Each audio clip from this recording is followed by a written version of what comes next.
I'm writing this under an appreciable mental strain, since by tonight I shall be no more. Penniless, and at the end of my supply of the drug which alone makes life endurable, I can bear the torture no longer, and shall cast myself from this garret window into the squalid street below.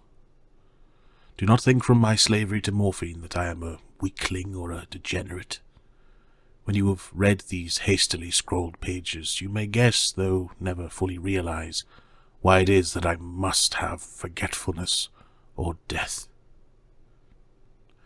It was in one of the most open and least frequented parts of the broad Pacific that the packet of which I was supercargo fell a victim to the German sea raider.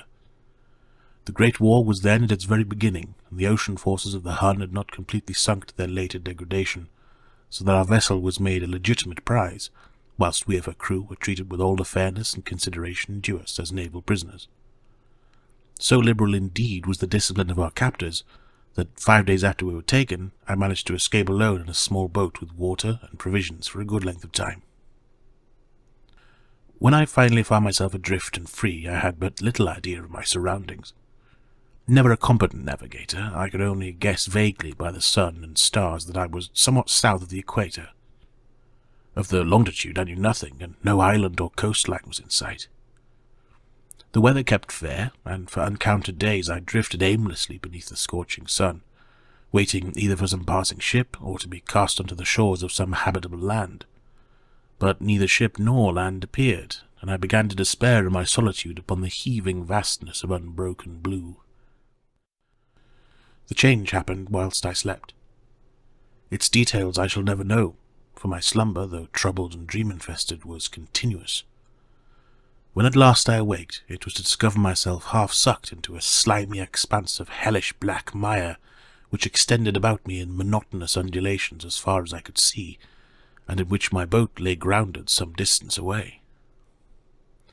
Though one might well imagine that my first sensation would be of wonder at so prodigious and unexpected a transformation of scenery, I was in reality more horrified than astonished. For there was in the air and in the rotting soil a sinister quality which chilled me to the very core. The region was putrid with the carcasses of decaying fish, and of other less describable things which I saw protruding from the nasty mud of the unending plain. Perhaps I should not hope to convey in mere words the unutterable hideousness that can dwell in absolute silence and barren immensity. There was nothing within hearing, and nothing in sight save a vast reach of black slime, yet the very completeness of the stillness and the homogeneity of the landscape oppressed me with a nauseating fear. The sun was blazing down from a sky which seemed to me almost black in its cloudless cruelty, as though reflecting the inky marsh beneath my feet. As I crawled into the stranded boat, I realized that only one theory could explain my position. Through some unprecedented volcanic upheaval, a portion of the ocean floor must have been thrown to the surface, exposing regions which for innumerable millions of years had lain hidden under unfathomable watery depths. So great was the extent of the new land which had risen beneath me, that I could not detect the faintest noise of the surging ocean, strain my ears as I might, nor were there any sea-fowl to prey upon the dead things. For several hours I sat thinking or brooding in the boat, which lay upon its side and afforded a slight shade as the sun moved across the heavens. As the day progressed, the ground lost some of its stickiness and seemed likely to dry sufficiently for travelling purposes in a short time. That night I slept but little, and the next day I made for myself a pack containing food and water, preparatory to an overland journey in search of the vanished sea and possible rescue. On the third morning I found the soil dry enough to walk upon with ease. The odour of the fish was maddening, but I was much too concerned with graver things to mind so slight an evil, and set out boldly for an unknown goal. All day I forged steadily westward, guided by a far-away hummock which rose higher than any other elevation on the rolling desert. That night I encamped, and on the following day still travelled towards the hummock, though that object seemed scarcely nearer than when I had first espied it. By the fourth evening I attained the base of the mound, which turned out to be much higher than it had appeared from a distance, an intervening valley setting it out in sharp relief from the general surface. Too weary to ascend, I slept in the shadow of the hill. I know not why my dreams were so wild that night, but ere the waning and fantastically gibbous moon had risen far above the eastern plain, I was awake in a cold perspiration, determined to sleep no more.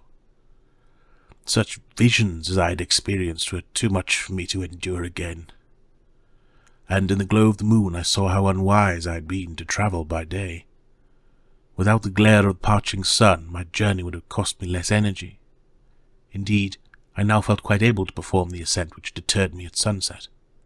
Picking up my pack, I started for the crest of the eminence. I have said that the unbroken monotony of the rolling plain was a source of vague horror to me, but I think my horror was greater when I gained the summit of the mound and looked down the other side into an immeasurable pit or canyon, whose black recesses the moon had not yet soared high enough to illumine. I felt myself on the edge of the world, peering over the rim into a fathomless chaos of eternal night. Through my terror ran curious reminiscences of Paradise Lost, and of Satan's hideous climb through the unfashioned realms of darkness. As the moon climbed higher in the sky, I began to see that the slopes of the valley were not quite so perpendicular as I had imagined. Ledges and outcroppings of rock afforded fairly easy footholds for a descent, whilst after a drop of a few hundred feet the declivity became very gradual. Urged on by an impulse which I cannot definitely analyze, I scrambled with difficulty down the rocks and stood on the gentler slope beneath, gazing into the Stygian deeps where no light had yet penetrated. All at once my attention was captured by a vast and singular object on the opposite slope, which rose steeply about 100 yards ahead of me, an object that gleamed whitely in the newly bestowed rays of the ascending moon. That it was merely a gigantic piece of stone I soon assured myself, but I was conscious of a distinct impression that its contour and position were not altogether the work of nature. Closer scrutiny filled me with sensations I cannot express, for despite its enormous magnitude and its position in an abyss which had yawned at the bottom of the sea since the world was young, I perceived beyond a doubt that the strange object was a well-shaped monolith, whose massive bulk had known the workmanship and perhaps the worship of living and thinking creatures. Dazed and frightened, yet not without a certain thrill of the scientist's or archaeologist's delight, I examined my surroundings more closely. The moon, now near the zenith, shone weirdly and vividly above the towering steeps that hemmed in the chasm, and revealed the fact that a far-flung body of water flowed at the bottom, winding out of sight in both directions, and almost lapping my feet as I stood on the slope. Across the chasm, the wavelets washed the base of the Cyclopean monolith, on whose surface I could now trace both inscriptions and crude sculptures. The writing was in a system of hieroglyphics unknown to me, and unlike anything I had ever seen in books, consisting for the most part of conventionalized aquatic symbols such as fishes, eels, octopi, crustaceans, mollusks, whales, and the like. Several characters obviously represented marine things which are unknown to the modern world, but whose decomposing forms I had observed on the ocean-risen plain. It was the pictorial carving, however, that did most to hold me spellbound. Plainly visible across the intervening water on account of their enormous size were an array of bas-reliefs, whose subjects would have excited the envy of a Dore. I think that these things were supposed to depict men, at least a certain sort of men, though the creatures were shown disporting like fishes in the waters of some marine grotto, or paying homage at some monolithic shrine which appeared to be under the waves as well. Of their faces and forms I dared not speak in detail, for the mere remembrance makes me grow faint. Grotesque beyond the imagination of a bow or a bulwer, they were damnably human in general outline, despite webbed hands and feet, shockingly wide and flabby lips, glassy bulging eyes, and other features less pleasant to recall. Curiously enough, they seemed to have been chiseled badly out of proportion with their scenic background, for one of the creatures was shown in the act of killing a whale represented as but little larger than himself. I remarked, as I say, their grotesqueness and strange size, but in a moment decided that they were merely the imaginary gods of some primitive fishing or seafaring tribe, some tribe whose last descendant had perished eras before the first ancestor of the Piltdown or Neanderthal man was born. Awestruck at this unexpected glimpse into a past beyond the conception of the most daring anthropologist, I stood musing whilst the moon cast queer reflections on the silent channel before me. Then, suddenly, I saw it. With only a slight churning to mark its rise to the surface, the thing slid into view above the dark waters. Vast, Polyphemus-like, and loathsome, it darted like a stupendous monster of nightmares to the monolith, about which it flung its gigantic scaly arms, the while it bowed its hideous head and gave vent to certain measured sounds. I think I went mad then. Of my frantic ascent of the slope and cliff, and of my delirious journey back to the stranded boat, I remember little. I believe I sang a great deal, and laughed oddly when I was unable to sing. I have indistinct recollections of a great storm some time after I reached the boat. At any rate, I know that I heard peals of thunder and other tones which nature utters only in her wildest moods. When I came out of the shadows, I was in a San Francisco hospital, brought thither by the captain of the American ship which had picked up my boat in mid-ocean. In my delirium I had said much, but found that my words had been given scant attention. Of any land or people in the Pacific my rescuers knew nothing, nor did I deem it necessary to insist upon a thing which I knew they could not believe. Once I sought out a celebrated ethnologist and amused him with peculiar questions regarding the ancient Philistine legend of Dagon, the fish god, but soon perceiving that he was hopelessly conventional, I did not press my inquiries. It is at night, especially when the moon is gibbous and waning, that I see the thing. I tried morphine, but the drug has given only transient surcease and has drawn me into its clutches as a hopeless slave. So now I am to end it all, having written a full account for the information or the contemptuous amusement of my fellow men.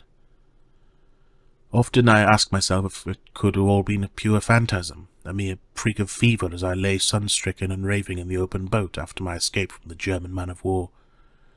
This I ask myself, but ever does there come before me a hideously vivid vision in reply. I cannot think of the deep sea without shuddering at the nameless things that may at this very moment be crawling and floundering on its slimy bed, worshipping their ancient stone idols and carving their own detestable likenesses on submarine obelisks of water-soaked granite. I dream of a day when they may rise above the billows to drag down in their reeking talons the remnants of puny, war-exhausted mankind, of a day when the land shall sink and the dark ocean floor shall ascend amidst universal pandemonium. The end is near. I hear a noise at the door, as of some immense slippery body lumbering against it. It shall not find me. God, that hand! The window! The window!